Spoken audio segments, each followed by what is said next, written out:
যে কোনো রান্নাই সবাই সবার মতো করেই করে। হ্যালো ভিউয়ার্স, আসসালামু আলাইকুম। আজকে আমি সেরকম একটি রান্না নিয়ে আপনাদের সামনে হাজির হয়েছি, আর সেটি হচ্ছে কচু বাটা।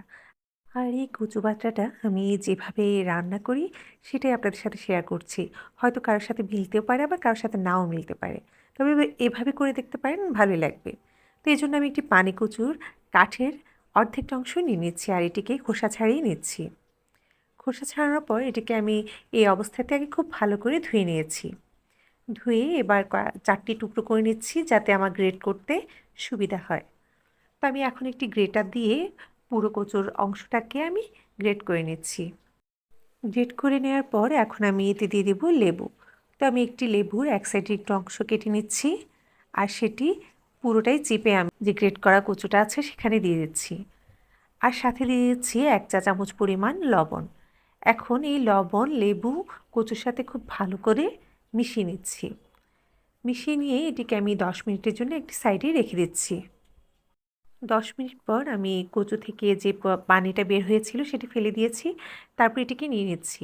এবার একটি ব্লেন্ডার জারে নিয়ে নিচ্ছি, এটিকে আমি ব্লেন্ড করে নেব। আসলে কচু বাটাটা সাধারণত পাটায় করতে হয়, তো আমার পাটাটা নষ্ট হয়ে গিয়েছে, তো আমি ব্লেন্ডারেই করছি। আপনাদের যাদের পাটা নেই তারা ব্লেন্ডারে করে নিতে পারেন। এরপর এর সাথে আমি 1/4 কাপ পরিমাণ চিংড়ি মাছ দিয়ে দিচ্ছি। এটা অপশনাল, আপনার ইচ্ছে করে দিতে পারেন, না দিতে পারেন। আমার কাছে ভালো লাগে তাই দিচ্ছি। তো আমি চিংড়ি মাছ আর কচুটা একসাথে ব্লেন্ড করে নিয়েছি। এবার একটি প্যান বসিয়ে দিয়েছি চুলায়, আর এতে দিয়ে দিচ্ছি 1/4 কাপ পরিমাণ সরিষার তেল। এখানে অবশ্যই আপনারা চেষ্টা করবেন সরিষার তেলটা ব্যবহার করতে। সরিষার তেলটা একটু গরম হলে এখন এতে আমি 1/4 চা চামচ দিয়ে দিচ্ছি কালো জিরা, আর 2-3টে গোটা লাল মরিচ। এটিকে আসলে একটু ফোড়ন হিসেবে ব্যবহার করছি। এরপর এখানে আমি দিয়েছি একটি মাঝারি সাইজের পেঁয়াজকে কুচি করে। এখানে অনেকে পেঁয়াজটা ইউজ করে না, কিন্তু আমার কাছে পেঁয়াজ ছাড়া খেতে ভালো লাগে না, তাই আমি পেঁয়াজটা দিচ্ছি। আপনার ইচ্ছে করলে পেঁয়াজটা অ্যাভয়েডও করতে পারেন। তো আমি পেঁয়াজটা দিয়ে খুব ভালো করে একটু ভেজে নিচ্ছি। পেঁয়াজটা কিছুটা নরম হয়ে আসলে এখন আমি বাটা মশলাগুলো দেব। প্রথমে দিয়েছি 1 চা চামচ পরিমাণ রসুন বাটা। এরপর দিয়েছি 1 চা চামচ পরিমাণ সরিষা বাটা। এখানে অবশ্যই কিন্তু আপনারা সরিষা বাটাটা ব্যবহার করবেন। তারপরে দিয়ে দিচ্ছি 2 টেবিল চামচ পরিমাণ নারকেল বাটা।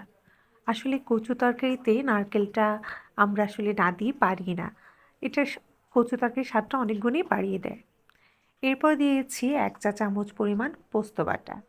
এই কচু বাটাতে পোস্ত বাটাটা আর সরিষা বাটাটা আমি অবশ্যই ব্যবহার করি। আপনারাও চেষ্টা করবেন ব্যবহার করতে, তাহলে ভালো লাগবে। এবার এগুলোকে খুব ভালো করে ভেজে নিচ্ছি। খুব ভালো করে ভেজে নিতে হবে, যাতে এর কাঁচা গন্ধটা দূর হয়ে যায়। খুব ভালো করে ভেজে নেওয়ার পর এবার শুকনা মশলাগুলো দেওয়ার পালা। এই পর্যায়ে এখন আমি দিয়ে দিচ্ছি 1/2 চা চামচ পরিমাণ হলুদের গুঁড়ো, 1/2 চা চামচ থেকে একটু কম মরিচের গুঁড়ো, আর হচ্ছে 1 চা চামচ পরিমাণ জিরা গুঁড়ো। জিরা এবং ধনেটা একসাথেই করা আমার। তারপরে এটিকে ভালো করে ভেজে নিচ্ছি। খুব ভালো করে ভেজে নেওয়ার পর এই পর্যায়ে আমি এখন দিয়ে দিচ্ছি আমার আগে থেকে ব্লেন্ড করে রাখা কচু বাটাটা।